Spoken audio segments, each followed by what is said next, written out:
Welcome back to NJ.com. Matt Stanmyre here once again with Mike Kinney, our high school football expert from the Star-Ledger. We have relocated to Newark. There's some power outages if you haven't heard outside in the state. We're going to go over the top 20 here real quick. Wayne Hills, man, they've been in the newspaper a lot recently. They're undefeated. They had a tough win over Ramapo this past weekend. They got by him, though. That sets up a huge matchup this Friday. They play St. Joe's. St. Joe's has had their number in recent years. This is going to be a tough game. Wayne Hills still number 3 and undefeated. What do you think of Wayne Hills and what they have going on? It makes you wonder. I mean, St. Joe's right now is riding so high. The number 6, they just kept climbing the last couple of weeks, and they're playing tremendous football. They just took care of Pascagoula Valley, which is a very solid team. They were undefeated. They beat them 42-3. St. Joe's is rolling, and right now Wayne Hills is maybe showing that they can be exploited a little bit. Their offense can be slowed down a little bit. Ridgewood slowed them down 2 weeks ago. They had a tough game against them. And then, of course, this Ramapo game. They're down 21-10 at the half. The kid Doherty from Ramapo doing a nice job, threw a couple touchdown passes, had them in the lead. Wayne Hills, halftime, settles down. A good team is going to make the adjustments they need to in the third quarter. They did, and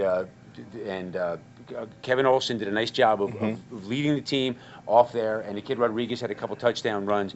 They settle down, they get the job done. Right now they're still undefeated, getting the job done, but this is a different animal that's coming in when they got to go to Montvale to play St. Joe's. And St. Joe's is playing great. We built up their game against Pascagoula Valley last week. They really rolled through them. So look for an upset here, which may be mild upset. Could be there. So, exactly right. Could be one of those nights. Moving to South Jersey, Williamstown, they lost on a late touchdown this past weekend, so they dropped from 13 to 19. But we don't think that's going to ruin their season or anything. They should get back on track. They play Winslow this week, probably expecting to win there. What do we think of Williamstown?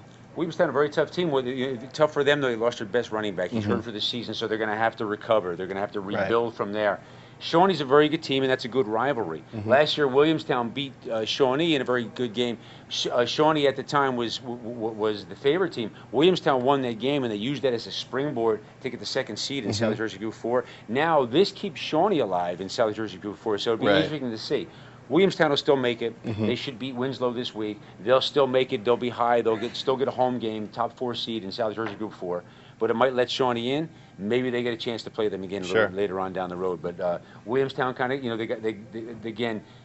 they'll be fine against Winslow. And one of those games they had to recover losing their running back. And a close game too, and they lost it at the end, so it doesn't. They lost the game in dramatic fashion. 26 seconds left. Shawnee throws a touchdown pass, and a kid by the name of Alex Moros catches his first pass of the game of the season for the touchdown. 3 minutes earlier, 3 minutes earlier, Williamstown had taken the lead on a touchdown. So great game for Shawnee, great game for the kid Moros for making that catch. But Williamstown's got to recover now, find a way to get it done. Definitely. A team that's been getting it done is definitely Immaculata. They're at 8-0 now. They've just been rolling through their opponents all season. We weren't sure what to expect of them entering the season, but they're off to one of their best seasons in a while.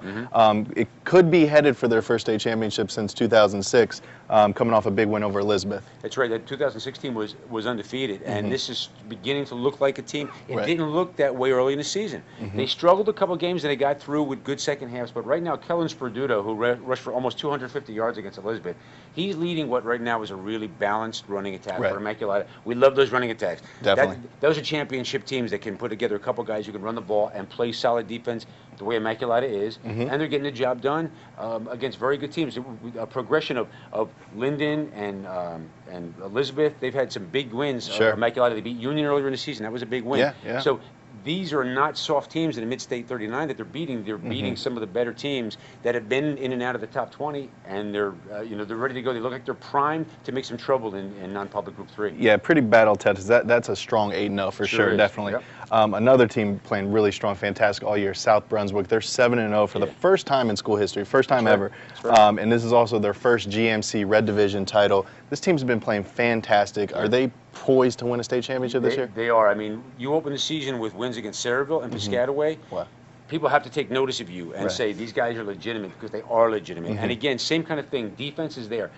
Piscataway scored 7 points. Sayreville scored 7 points. These are two high-octane offenses. They shut them down. Now that offense is going, and right now, again, we're talking about a balanced running game.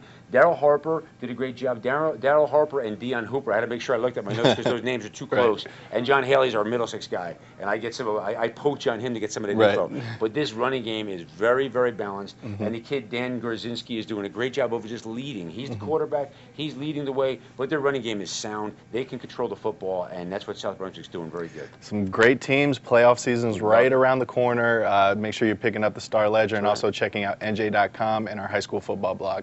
We will see you next time.